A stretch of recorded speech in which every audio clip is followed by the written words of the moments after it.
Assalamualaikum warahmatullahi wabarakatuh. Hello everyone, my name is Rizki Alysa. You can call me Alysa. Now, I'm going to present my PowerPoint. The material is declarative sentence. First, I divide this presentation into three sections, which is the first one is declarative sentence.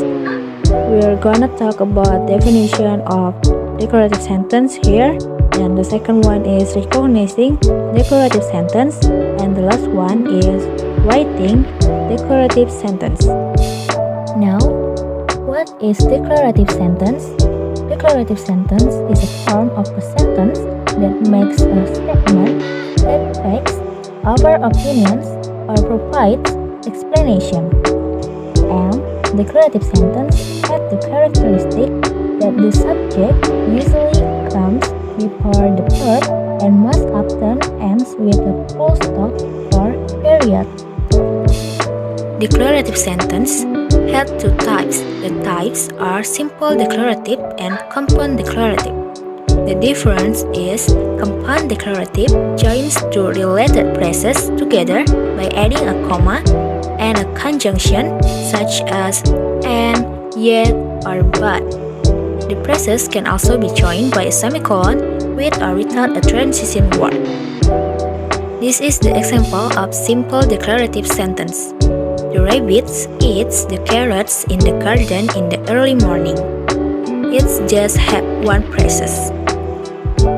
The rabbit as a subject, eats as a verb, the carrots as an object in the garden in the early morning as a complement. And this is the example of compound declarative sentence. Before the sun rises, the rabbits eat the carrots in the garden. As I said before, compound declarative sentence joins two related phrases together by adding comma and a conjunction such as and, yet, or but, and also be joined by a semicolon with or without a transition word. There is a comma before the sun rises, comma, the rabbits eat the carrots in the garden. Now, we move on to the second section, that is recognizing declarative sentences. First, always completed with a full stop or period.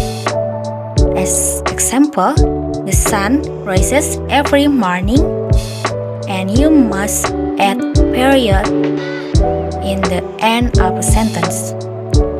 Second one is use common word order subject plus verb plus object or complement.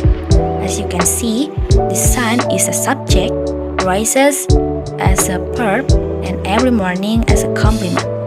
And third, a sentence that makes a statement or facts. The sun rises every morning is a facts. And the last one is the subject is always before the verb. The verb here is rises and the sun is a subject. Now is the last section, writing declarative sentence. The first rule is do not end declarative sentences with a comma.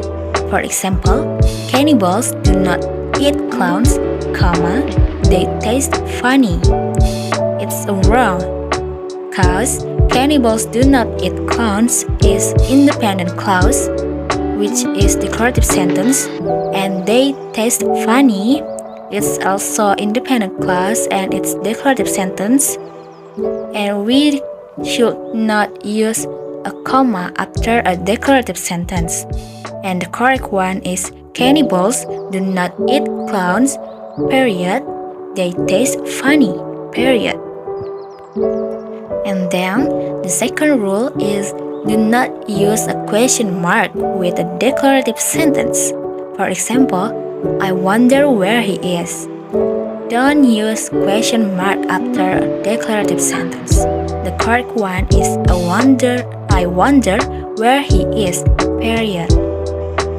And the last one is use the right word order if the declarative sentence has an indirect question. For example, the boss wants to know where has been marked. It's not correct. It's wrong because, as you can see, has been marked. It's not follow the rules of declarative sentence where subject is always before the verb, which is the correct one is the boss wants to know where Mark has been. Okay guys, that's enough from me. I hope you guys can understand well what I am explaining about. And see you next time. Bye bye. Wassalamualaikum warahmatullahi wabarakatuh.